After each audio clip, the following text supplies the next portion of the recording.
एक और बार कांग्रेस के नेताओं ने अपने मुख्यमंत्री की तर्ज पर एक और टैक्स जो है हिमाचल की जनता पे लगाया है और अब तो ये शिमला की जनता पे भी लग गया है।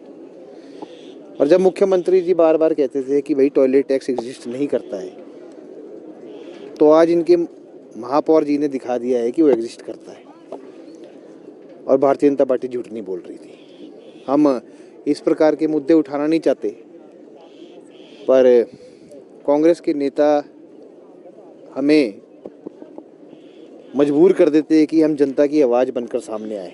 हमारी ऐसी कोई मंशा नहीं है। पर कुल मिला के अगर आप देखेंगे, कल मैं सुन रहा था कि महापौर जी क्या बोल रहे थे और महापौर जी ने जिस प्रकार आप सबके साथ ये विषय को साझा किया, तो जेंडर इक्वालिटी से उन्होंने बात शुरू की थी।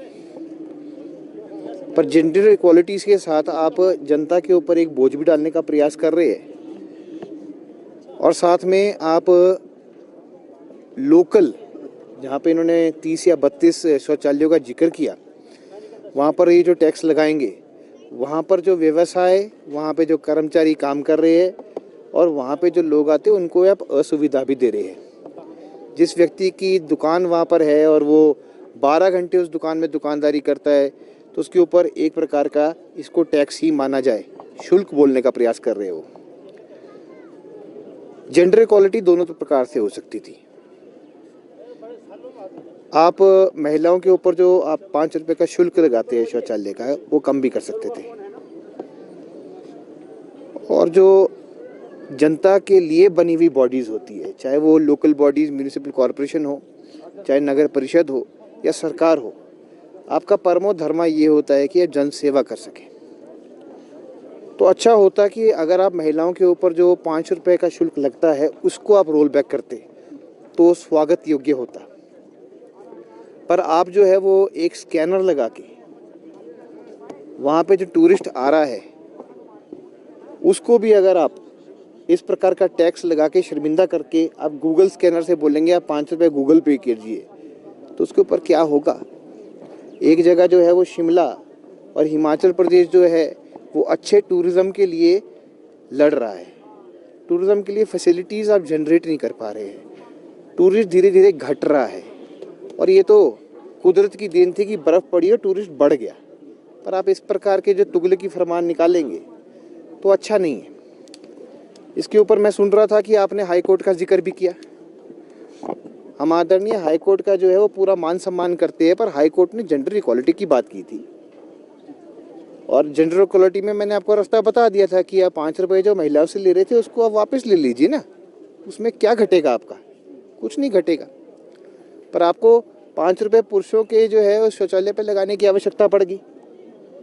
दूसरा, हाई कोर्ट की आड़ में ये कांग्रेस के नेता, सरकार, एमसी परिषद कब तक चलेगी? अगर आपने हाई कोर्ट की आड़ में जो है वो 18 होटल को बेचना ही सुनिश्चित कर दिया था, तो वो होटल बेच देते ना, आप भ्रष्टाचार को बढ़ावा दे देते। पर उसके बाद आपने खुद ही यू टर्न लिया और खुद ही जो है आपने बोला कि नहीं, हम इसको जो है चांस देंगे, हम बैलेंस शीट्स मंगवाएंगे। उसके बाद वो कितना बड़ा बेइज्जती का मुद्दा बना था। हाई कोर्ट के आड़ में आप हिमाचल भवन तक चले गए थे कि आप उसको जो है कुर्की करवा दीजिए। अरे बाबा, हर चीज़ जो है, हाई कोर्ट एक एडवाइजरी बोर्ड है, वो आपको एडवाइस करता है, पर विवेक का इस्तेमाल कीजिए ना। आप तो ऐसे हो गए जैसे आप जो है वो सर्वप्रिय नेता हो गए कि जो आपने कर दिया तुगलकी फरमान की तरह, ओके सर। अरे ये स्टूडेंट पॉलिटिक्स नहीं है। स्टूडेंट पॉलिटिक्स से उठिए, आप जनता के बीच में है, जनता की डोमेन में है, उसमें आप काम कीजिए, अच्छा लगेगा। एक बार आप जनता के फेवर में फैसला तो लेके देखिए। और आपने एक श्रृंखला लगा दी है हिमाचल प्रदेश में। आपने पहले जो है टॉयलेट टैक्स लगाया, फिर रोल बैक किया। उसके बाद आपने जो है HRTC के ऊपर कुकर और उस पर ले जाने की टिकटें काटनी शुरू की थी। 23-23 रुपये की टिकटें काट दी। लग्जरी को टैक्स लगाया, वो वापस लिया। उसके बाद आप देखेंगे अभी जो है इन्होंने ये जो पेड़ के कटर होते हैं उसके रजिस्ट्रेशन करने का माध्यम खोल दिया। अरे ऐसा कैसे हो गया? अभी 40 साल से 100 साल, 150 साल से जो है वो लोग पेड़ काट रहे हैं। अब अगर कोई कुल्हाड़ी से काटना चलेगा तो पेड़ को कितना टाइम लगेगा काटने के लिए? पर आप बोले नहीं, आप रजिस्ट्रेशन कीजिए। और इस तरह अनगिनत जो टैक्स है वो आप लगाए चले जा रहे हैं और ऐसे ऐसे शुल्क है कि अब लगाए। तो जनता ये बात कर रही है कि पता लगे शिमला में एक रास्ते में बहुत अच्छी स्वच्छ हवा है, तो आप उस पर भी पैसे ले लेंगे कि इस चलने का टैक्स है। भाजपा इसका विरोध करेगी? देखिए हम